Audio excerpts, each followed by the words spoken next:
An outstanding night of action ahead of us at Happy Valley. Two feature races, the Volunteers Challenge Cup and the Happy Valley Vase, a Class 1 and a Class 2.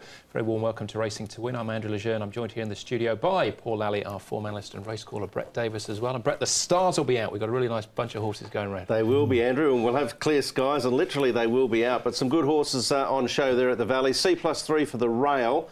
So it can sometimes slightly favour those horses that are up on the speed. You mentioned the Happy Valley Vase. It could easily be a Group 3. We don't have that many Group races at the Valley, as we know, but this one could be classified as a Group 3. It's not, it's Class 1, but it's going to be an interesting contest. I'm going to probably decide to sort of side with Donoso. I just think he's going really well at the moment, but lots of opposition. There certainly is, and that will form part of the six-up, Paul, which has got a nice little bonus going into it. Yeah, $1.3 million jackpot going into the six-up, so a lot of money floating around leading into Easter, of course, and we've got the Easter theme there. There's a few first starters to just put a bit of interest into the card as well. We saw already a first starter last time, Glorious Artist, who was racing in the last race. He went offered a massive price, but ran a really good race for third. So I think he's one of the major players in the last. You'll have your basket of Easter eggs and be handing those out on your way in, will you? Yeah, well, we'll have to borrow your rabbit ears again, though, Brett. That's fine. We can come to an agreement, as long as you give me an egg or two. Right, OK, more on that later on. Let's go back to Sunday's programme, though, first at Chartin with our racing review.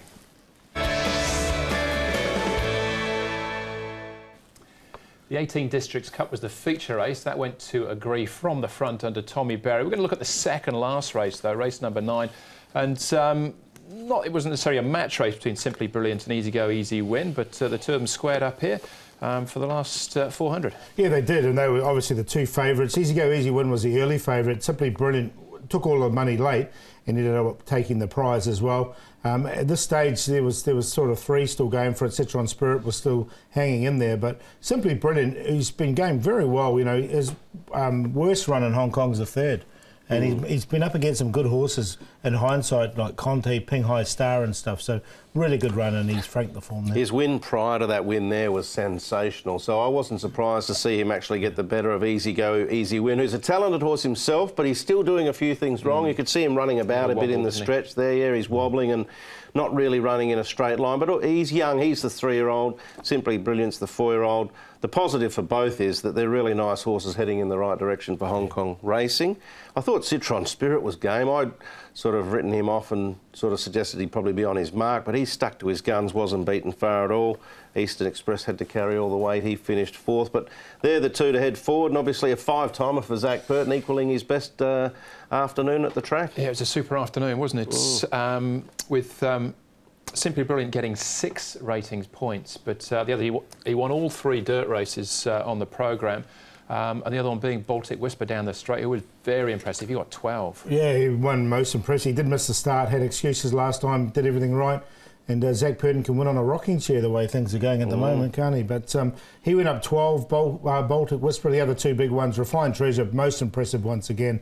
Really like this horse. He's exciting. I think he's still got rating points in hand as well. And Elite Boy went up 11 as well. He is the horse that you have really got the excitements about this season, Refined Treasure. I haven't seen Paul in a state like this for a while, but he is very excited, believe me.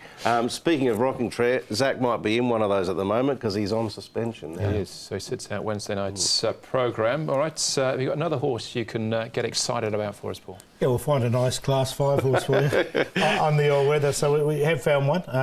Coming up in a race number 1, actually, where he raced in race 1. He missed the start. He's called Telecom Titan. He went around at a massive price, had no form whatsoever. But he caught the eye. This was his first start on the all-weather. I think this will be his niche. He'll stick to the dirt, I think, this horse.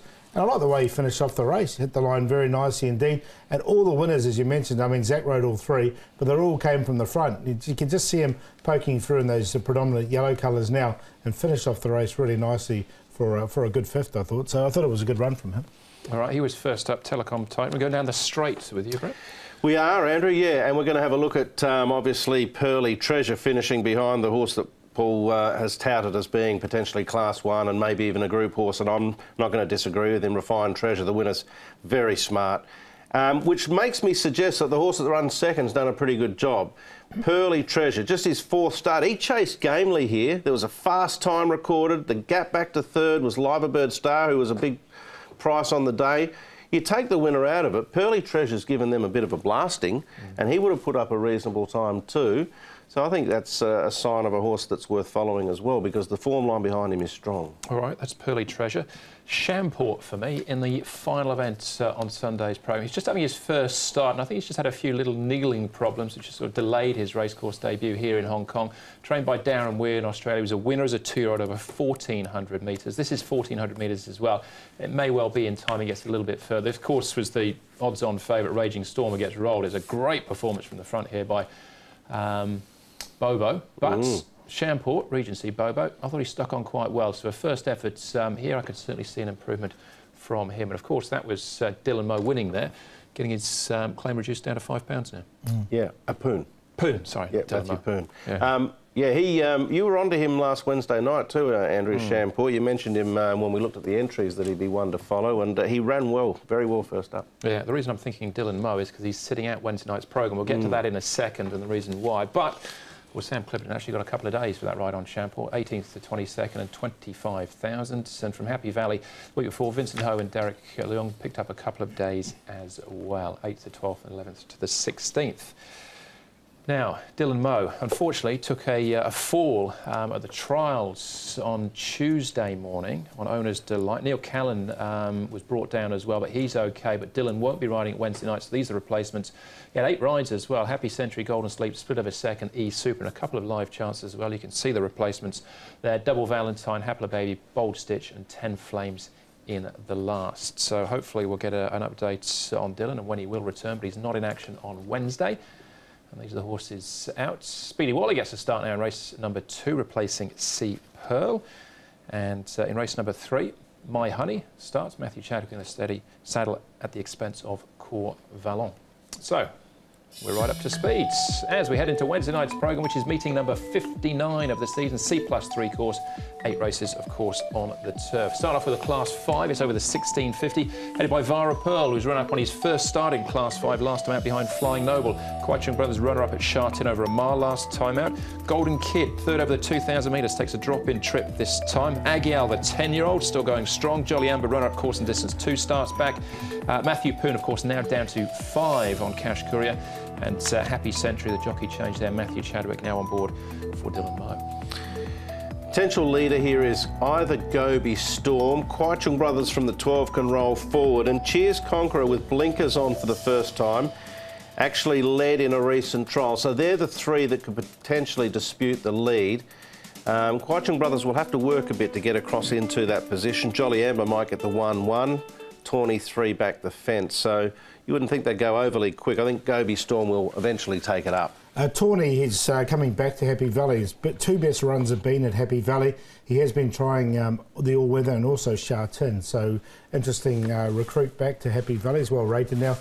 I'll show you Cheers Conqueror because he's got blinkers on for the first time, as you mentioned, Brett, and you can see him here now with these blinkers on. Seems to be settling okay with them, so his track work has improved. I think the blinkers have really helped this horse. Interesting to see how he runs on race day with them. And the old boy Rising Power still showing there's a bit of life left in those legs with not a bad workout here. He'd be a massive price. He's drawn barrier 10 as well, but he's going okay, so I just thought it was worth showing him. All right, OK. Well, we're going to start off with Vara Pearl here. Runner-up at Sha Tin, switches back to Happy Valley, but he's a 4-time course and distance winner, and he's, of course, now in Class 5 as well. That he is, yeah. Spent most of his career with Tony Millard. He's been with Michael Friedman now for a little bit of time, but he's come a fair way down in the ratings. He dropped into Class 5 for the very first time last outing, ran a great race behind Flying Noble, who we all touted as the horse to beat, and he did win. But Vara Pearl chased hard, and this was a sign of his form going back a season or so. I think now the little £5 claimer on, a repetition of that run there would see him be winning this, I would have thought. Yeah, all 3 of those horses are better suited at Happy Valley. Cash Courier's won at Happy Valley before, Tawny's gone well at Happy Valley, and Vara Pearl. So I've found a place for all 3 of them. All right, OK. Yeah. What about Kwai Chung Brothers? Again, this is at Sha Tin behind the blowout winner, and You Have My Word. But he had the rest of them covered. Yeah, another one that's had his win at Happy Valley as well, Kwai Chung Brothers. And the only thing that put me off him was the draw. I think he might have to work a bit harder. We saw that speed map. If he rolls over, gets outside of Gobi Storm, then that looks nice. But he is a horse that's won his only race, and in this race we're watching here come from the back of the field. He's had cover in the early stages and then closed off. So we know the Class 5s are not generally able to cope with working one way and the other. It's either one way or the other. So maybe travelling 4 might be a little bit of a negative against him. I'm going to sneak him in from a safety perspective because I think he's close to winning, but tip against him on a win line. All right, what about Golden Kid? Takes the drop in distance here from the 2,000 metres when he's finishing 3rd behind Hall of Fame down to the 1650. This was quite a grinding effort. I thought calling this race at about the 300, about this point, I thought he was a real winning chance. He just kept grinding over the final stages behind Hall of Fame. It's interesting that Alberto Sanna rode him in a recent trial. Alberto Sanna rode Cheers Conqueror in a recent trial with blinkers on. He's going to stick with Golden Kid. So I thought that might have been a little bit of a tip in itself. Yeah, it was a grinding 2,000 metre run for him, and I don't like him coming back to 1650. All right, hashtag grinding there on Golden Kid. But what do you like then, first race, Paul? Not the grinder. I'm going to go with Vara Pearl on top here from Tawny in there for 2nd. Cash Courier for 3rd. Those are the 3 coming out of that Chartin race. And Cheers Conqueror in there for 4th. We'll give him a chance with the blinkers on, and he is a big price. His work suggests he's on the improve. So 1, 4, 10 and 6, and I'll be playing exotics. I'm going to keep it simple like Paul. Go the old race 1, number 1 routine. I think Vara Pearl, you know, he should be very hard to beat in this. Golden Kid, he'll be staying on. I've got him in for 2nd. Gobi Storm, I think, will lead, and back up to the longer trip will be better. And Kwai Chung Brothers, if he rolls forward, as I mentioned, he'll sit outside the lead. I'm not sure if he can close off quite as well. I'm going to do a trio bank of the 1 and throw in the 10 Cash Courier for the reason Paul mentioned into that trio because he likes the Valley. There you go. Gobi Storm for me from the front. I think you can hold on Keith Young in the saddle. Feature races are races 4 and 6 on the programme. Short break, Flozo. Back with the 2nd. That's up next.